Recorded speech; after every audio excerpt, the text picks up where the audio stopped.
अगर जनरल मुबीन अपने Twitter profile picture पर अफ़गानिस्तान का नक्शा शेयर करवाएं तो किसी को कोई मसला नहीं होना चाहिए, लेकिन मसला उस वक्त बनता है कि जब अफ़गानिस्तान के नक्शे में पाकिस्तान के तकरीबन तमाम इलाके शामिल कर लिए हैं। नक्शा शेयर करवाया ये सिर्फ नक्शे की हद तक बात नहीं है, क्योंकि उसके साथ जो उन्होंने लिखा है वो बड़ा ख़तरनाक है। अफगानिस्तान हमसाया और बरादर मुल्क होने का हक अदा नहीं कर रहा, दोहा मुआहदे की पासदारी भी नहीं कर रहा। वजीर दिफा ख्वाजा आसिफ का कहना है 50-60 लाख अफगानों को तमाम हुकूक के साथ पाकिस्तान में 40-50 साल से पनाह मयसर है। इसके बरक्स पाकिस्तानियों का खून बहाने वाले दहशतगर्दों को अफगान सरजमीन पर पनागाहें मयसर हैं। ये सूरत हाल मजीद जारी नहीं रह सकती। पाकिस्तान के सीने पर फिर एक बार सांप लौटने वाला मामला सामने आया है, और इस बार ऐसा जो है कोई मामला भारत ने नहीं बल्कि उसके पड़ोसी देश अफगानिस्तान ने किया है। जी हाँ, इस बार अफगानिस्तान के जनरल मुनीर ने जो है एक नक्शा जारी किया है मुल्क का, जिसमें उन्होंने दिखाया है कि वो अफगानिस्तान का पूरा नक्शा है और उस नक्शे में पाकिस्तान के कई शहर आ रहे हैं, जैसे गिलगित बल्तिस्तान हुआ और पंजाब के कई शहर। और इस तरह से अगर देखा जाए तो उसमें केवल और केवल अब इस्लामाबाद ही बचेगा जो पाकिस्तानियों का है। और इसके साथ में ही उन्होंने लिखा भी है ट्विटर पर कि अब हम जो है इस सब क्षेत्र को प्रोटेक्ट करने वाले हैं और आने वाले समय में हम इसको लेकर रहेंगे पाकिस्तान से। पाकिस्तान ने इसे ज़बरदस्ती हथियाया है, जबकि ये हमारी ज़मीन जो है पुरखों की निशानी है और इसको पुरखों ने ही बड़े हिफाजत से रखा था, लेकिन पाकिस्तान ने इसे उल्टे सीधे तरीके से हथिया लिया है। तो अब इस नक्शे के जारी होने के बाद से पाकिस्तानियों में जो है अब हलचल मच गया है। वहाँ अब लोगों के पास पहले ही समस्याएं कम नहीं थी, जो एक का समस्या और आन पड़ी है उनके सर पे। कहते हैं ना कि जो समस्या घेरती है तो चारों तरफ से घेरती है, और जिसका इलाज भी उस व्यक्ति के पास नहीं होता है या उस मुल्क के पास नहीं होता है जो चौतरफा समस्याओं में घिरा होता है। क्योंकि जब आप दूसरों के लिए हमेशा समस्या बनाते रहेंगे और खड़ी करते रहेंगे, लोगों के सामने समस्या के अंबार लगाने की कोशिश करेंगे और खुद को राजा बनने की कोशिश करेंगे कि हम पूरे विश्व में अब राज करने वाले हैं, ऐसी मानसिकता जब आप रखेंगे तो आपके दुश्मन जो है तैयार होते रहेंगे और ऐसे में आपका जो है बच पाना मुश्किल है। चारों तरफ से आपके दुश्मन ही दुश्मन होंगे। तो अब यही हाल पाकिस्तान का हो रहा है। अब भारत ने तो उसको थोड़ा सा बख्श भी दिया था, लेकिन मुझे नहीं लगता कि अफगानिस्तान उसे बख्शेगा। अफगानिस्तान के हाथ में जिस दिन पावर आया और उसको जिस दिन मन बना कि अब उसे पाकिस्तान को निपटा देना है, तो वो पाकिस्तान को निपटा देगा और वो तनिक भी नहीं सोचेगा कि उसे किसी चीज़ की परवाह नहीं है। क्योंकि पाकिस्तान ने जो अफगानिस्तान के साथ किया है वो अब उसका अंजाम देख रहे हैं। वो देख रहे हैं कैसे उन्होंने दहशतगर्दी का माहौल जो है बढ़ाने के लिए पैसा इन्वेस्ट किया था अफगानिस्तान में, और किस तरह से उसे गलत रास्ते पर ले जाने के लिए बार बार कोशिश कर रहा था। पाकिस्तान की एक चीज़ और भी है, वो कभी किसी को सही राय नहीं देता, सबको वो उल्टा राय देता है ताकि उससे उसका मुल्क बर्बाद ही होता रहे। यानी कि वो जिसको भी राय देगा उसको उल्टा राय ही देगा ताकि उस मुल्क का भला कभी हो ही ना सके। और यही चक्कर है कि अब जो है सारे पासे इनके उल्टे पड़ रहे हैं और इन्हीं पर अब सारी बिजली गिरने वाली है। और अगर आप हमारे चैनल पर नए हैं तो प्लीज़ आपसे एक रिक्वेस्ट है कि चैनल को सब्सक्राइब जरूर करें। अफगानिस्तान के जनरल मुबीन की जानिब से उनके ट्विटर प्रोफाइल पर, एक्स प्रोफाइल पर उनकी प्रोफाइल पिक्चर 19 अगस्त को अपलोड की गई और शेयर करवाई गई, और वो है अफ़गानिस्तान का मैप, अफ़गानिस्तान का नक्शा। अगर जनरल मुबीन अपने ट्विटर प्रोफाइल पिक्चर पर अफ़गानिस्तान का नक्शा शेयर करवाएं तो किसी को कोई मसला नहीं होना चाहिए, लेकिन मसला उस वक्त बनता है कि जब उनका वो मैप कि जिसमें उन्होंने अफ़गानिस्तान को दिखाया है, लेकिन अफ़गानिस्तान के नक्शे में पाकिस्तान के तकरीबन तमाम इलाके शामिल कर लिए हैं। अब अगर मैं आपको ये बताऊंगी कि इस नक्शे में उन्होंने कौन कौन सा इलाका शामिल किया है तो आप हैरान और परेशान रह जाएंगे। पहले तो मैं भी हैरान और परेशान ही रह गई ये देखकर कि पहले तो ये धमकियां दी जाती थी जी गिलगित बल्तिस्तान हमारा है, कश्मीर हमारा है। जब इस तरफ से ये कश्मीर की रट लगी तो फिर उस तरफ से उन्होंने कहना शुरू कर दिया सिर्फ कश्मीर ही नहीं ताड़ा थे, गिलगित बल्तिस्तान भी साड़ा है।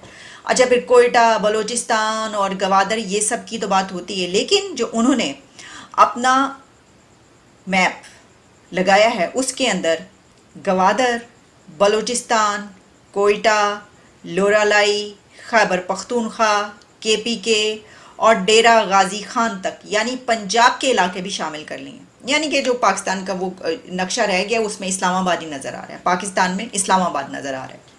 तो इस्लामाबाद जिनका है, पिंडी इस्लामाबाद, वो रहेगा उनके पास, तो बाकी वो कह रहे हैं वो साडाएगा। तो जनरल मुबीन ने ये जो नक्शा शेयर करवाया ये सिर्फ नक्शे की हद तक बात नहीं है, क्योंकि उसके साथ जो उन्होंने लिखा है वो बड़ा ख़तरनाक है या वो बड़ा अहम है। उसके साथ उन्होंने लिखा क्या है?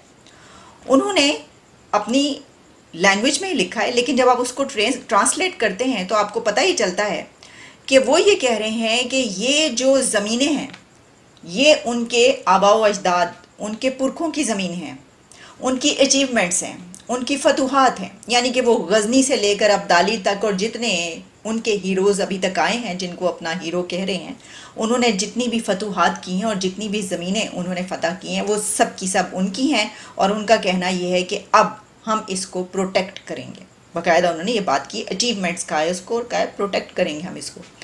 और फिर उन्होंने कहा कि एक भी जो इंसान है, एक भी जो आदमी है, उसका जो खून है, उसका वो 100 जो है वो शहीद, और इस तरह की चीज़ें उन्होंने उसके अंदर लिखी हैं।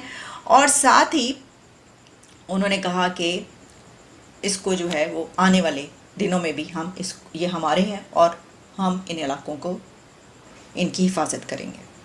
ये सरासर सीधा सीधा एक धमकी है, एक धमकी है, या उन्होंने अपने अज़ाइम का इजहार किया। उनके अज़ाइम क्या देखें, इसके अंदर आप देख सकते हैं। उन्होंने कहा ये इलाके हमारे हैं और हम ये लेकर रहेंगे, हम ये दिखाएंगे। ये मतलब हुआ ना इसका। अगर इसका ये मतलब नहीं है तो मेरा ख्याल ये है कि किसी को पाकिस्तान से उन्हें फ़ोन करके या उनसे बात करके पूछना चाहिए की कर रहे हो तुसी, की कर रहे हो, मतलब इसका क्या मतलब है जो आप करें। वैसे तो अगर देखा जाए तो ये कोई तरीका, यानी इस तरीके से तो पूरी दुनिया का फिर जो नक्शा है वो सबका सभी चेंज हो जाएगा, या हर कोई अगर इस तरीके से करना शुरू हो गया। लेकिन हमारी जो इस वक्त सिचुएशन है वो ये है कि जो अंदरूनी इंतशार है मुल्क के अंदर का, जो पॉलिटिकल टर्मोइल है वो दिन ब दिन ख़त्म होने के बजाय बढ़ता ही चला जा रहा है। बल्कि इसको इस तरीके से कहना चाहिए कि जो हमारी नज़र है वो किस चीज़ पर है, वो है कि असद उमर को गिरफ़्तार कर लिया गया है, शाह महमूद कुरैशी जो हैं उनको जेल भेज दिया गया है, और ईमान मज़ारी को 3 रोज़ा जिस्मानी रिमांड पर जेल भेज दिया गया। जो जनरल मुबीन हैं उन्होंने जो नक्शा शेयर करवाया है उनके ऊपर कोई इल्ज़ाम है या नहीं। ये जो इस वक्त डेवलपमेंट हो रही है और जिस तरीके से हालात आगे बढ़ रहे हैं और जियो पोलिटिकल सिचुएशन जैसे चेंज हो रही है और जो जियो पॉलिटिक्स में नए अलायंसेस बने, उसमें हम देख रहे हैं कि इंडिया के अफ़गानिस्तान के साथ ताल्लुकात बहुत ही बेहतरीन है। अब अफ़गानिस्तान और इंडिया भी पाकिस्तान के खिलाफ 2 फ्रंट वॉर लड़ सकते हैं। ये हमदर्दी और तरफदारी इस बुनियाद पे नहीं थी कि हम तालिबान के साथ थे। तरफदारी और हमदर्दी इस बुनियाद पे थी कि हमारे साथ उनका बॉर्डर मिलता है। हम जब सी पैक की बात कर रहे थे कि सी पैक टेक ऑफ करेगा तो हमें यहाँ पर इस्तेहकाम चाहिए था। और दहशतगर्दी की जंग हमारी जंग तो नहीं थी, जंग तो जिनकी थी वो सबको पता है। तो हम तो इसलिए ये कह रहे थे कि वहाँ पर अफ़गानिस्तान के अंदर अमन होगा तो पाकिस्तान के अंदर इस्तेहकाम आएगा। अब तालिबान की तरफ हमारा टिल्ट क्यों था कि माजी के अंदर पाकिस्तान ने खा कुछ भी उनके लिए किया हो, वहाँ से कभी हमारे लिए खैर की खबर नहीं थी आई। कि वो हामिद करजई हो, अशरफ गनी हो और अब तालिबान इंतज़ामिया हो, हमें तो इनमें फ़र्क नज़र आना चाहिए था। कि इसमें तो कोई शक नहीं कि दोहा मुआहिदा पाकिस्तान का एक बुनियादी रोल था और पाकिस्तान ने इस इशू के हवाले से ये बात कही थी कि ये इस खत्ते का इशू है। और इसमें सिर्फ पाकिस्तान नहीं था, चीन भी था, रूस भी था, ईरान भी था, टर्की भी था, और अमेरिका को निकालना मकसूद था।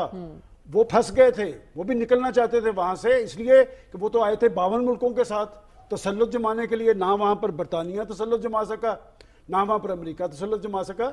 तो 2 मकासद थे कि एक अमेरिका को यहाँ से रुखसत किया जाए और दूसरा वहां पर अमन कायम हो। अब ये बात कि तालिबान इंतजामिया वहां पर आ गई और तालिबान इंतजामिया के तर्जमान माजी में ये कहते रहे कि हमारी सरजमीन हमसाया ममालिक में दहशतगर्दी के हवाले से इस्तेमाल नहीं होगी। तो अब भी यही कह रहे हैं। और देखें ये एक नेक्सस था वहां उनके अंदर NDS का, रा का, और फिर जहां पर ये वाकया हुआ है ये बॉर्डर है अफगानिस्तान का, और आज से 2 हफ्ते पहले भी यहाँ पर एक वाकया हुआ था।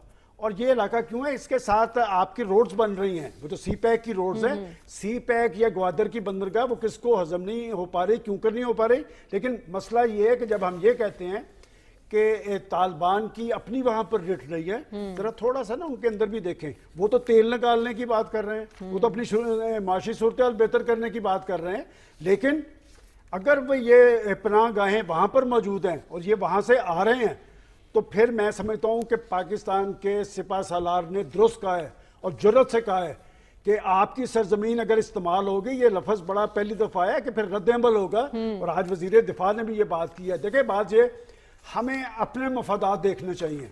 ये जो हमने एक खित्ते की सियासत या खित्ते के मफादात, वो दहशतगर्दी की जंग ख़त्म हो गई और बदकिस्मती से वो दहशतगर्दी वाले जिन्होंने हमें एक फ्रंट लाइन कंट्री बनाया था वो तो जाके इंडिया के साथ खड़े हो गए और फंस हम गए। 60,000 कुर्बानियाँ हमने पहले दी, 150 अरब का इंफ्रास्ट्रक्चर तबाह कर लिया और अब ये बर्दाश्त नहीं होना चाहिए। और बात ये कि ये जो 12 हमारे जवान शहीद हुए हैं ये सिर्फ फौजी नहीं है, ये लोगों के बेटे हैं, उनके बाप हैं, किसी के शौहर हैं और इनके घराने हैं। हम जवाबदेह होना चाहिए। और क्या सिर्फ दहशतगर्दी की जंग से निपटना सिर्फ फौज का काम है? ये नेशनल एक्शन प्लान जरा उठा के देखें, उसमें 20 नुकात थे, उसमें सिर्फ फौज नहीं थी, उसमें माशरे का, उसमें हुकूमतों का, उसमें इदारों का।